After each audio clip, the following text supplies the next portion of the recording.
semuanya, perkenalkan nama aku Naira Aim Herunisa dengan NIM 2401020091 dari program studi Teknologi Pendidikan. Jadi di sini aku bakal ngejelasin tentang teori pemrosesan informasi. Kalian pernah gak sih udah belajar semalaman buat ujian?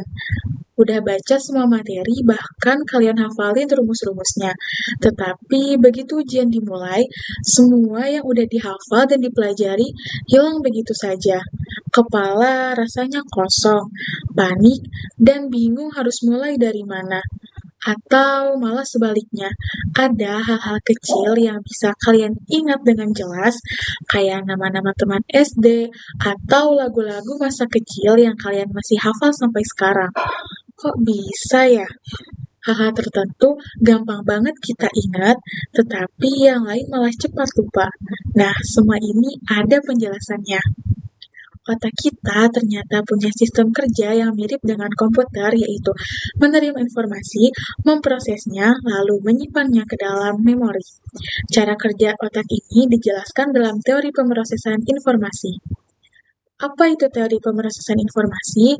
Jadi, teori pemrosesan informasi merupakan teori kognitif yang menjelaskan bagaimana suatu informasi dapat diproses, kemudian diolah sedemikian rupa, dan menghasilkan output dalam bentuk hasil belajar. Dalam teori pemrosesan informasi, sistem memori manusia dibagi menjadi 3 bagian utama yang bekerja secara berurutan.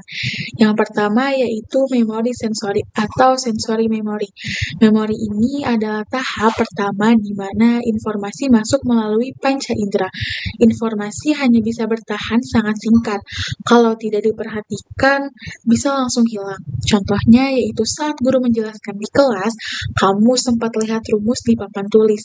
Tapi karena kalian tidak memperhatikan gurunya seperti main handphone, saat guru menjelaskan, otak kalian tidak benar-benar memprosesnya. Akhirnya setelah itu kamu lupa total apa yang dijelaskan oleh guru tadi. Yang kedua yaitu memori jangka panjang atau short term memory. Informasi yang berhasil kamu perhatikan akan masuk ke tahap ini. Di sini informasi hanya bertahan sekitar 15-30 detik dan kapasitasnya terbatas di dalam otak. Hanya bisa menampung sekitar 5-9 informasi dalam satu waktu. Supaya bisa bertahan lebih lama, perlu dilakukannya pengulangan. Contohnya yaitu saat kamu mendengarkan presentasi teman, kamu ingat 3 poin utama yang dia sampaikan. Tapi kalau tidak kamu catat atau ulang dalam pikiran, kamu bakal lupa poin terakhir dalam waktu kurang dari 1 menit. Yang ketiga yaitu memori jangka panjang atau long-term memory. Informasi yang sering diulang, dipahami, atau dikaitkan dengan pengalaman pribadi akan masuk ke dalam memori jangka panjang. Informasi di sini bisa bertahan berbulan-bulan, bahkan bertahun-tahun. Contohnya yaitu, kamu mungkin gak ingat semua rumus yang diajarkan, tetapi kamu selalu ingat konsep gaya gravitasi, karena waktu kecil kamu pernah menjatuhkan benda dan penasaran kenapa benda itu selalu jatuh ke bawah. Selanjutnya yaitu ada tahap pemrosesan informasi. Menurut Robert James, pemrosesan informasi terdiri dari 4 fase utama, yaitu yang pertama, receiving the stimulus atau menerima rangsangan. Tahap ini menjadi tahap awal ketika individu menerima rangsangan dari lingkungan melalui panca indera. Pada tahap ini, perhatian mulai terfokus pada stimulus agar informasi dapat diproses secara lebih lanjut. Yang kedua yaitu execution atau penerimaan dan pengkodean.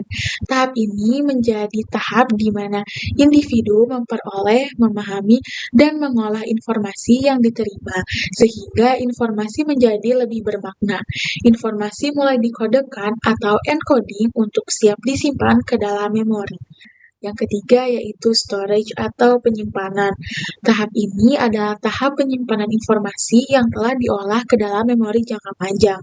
Informasi dikelompokkan berdasarkan kategori agar lebih mudah ditemukan kembali saat dibutuhkan. Yang keempat yaitu retrieval atau pengambilan kembali.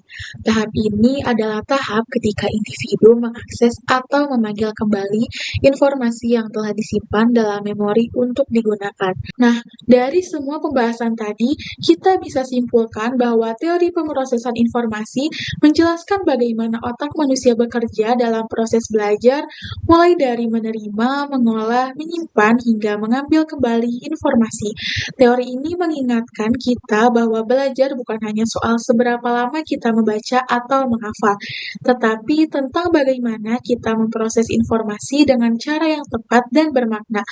Dalam dunia pendidikan, teori ini membantu guru merancang pembelajaran yang lebih efektif, misalnya dengan memberi kesempatan siswa untuk aktif berpikir, mengulang, dan mengaitkan materi dengan pengalaman nyata.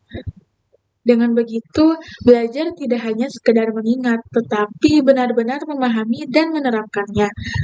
Karena pada akhirnya, kunci belajar yang baik bukan cuma tentang bekerja keras, tetapi belajar dengan cerdas dan memahami cara kerja otak kita sendiri.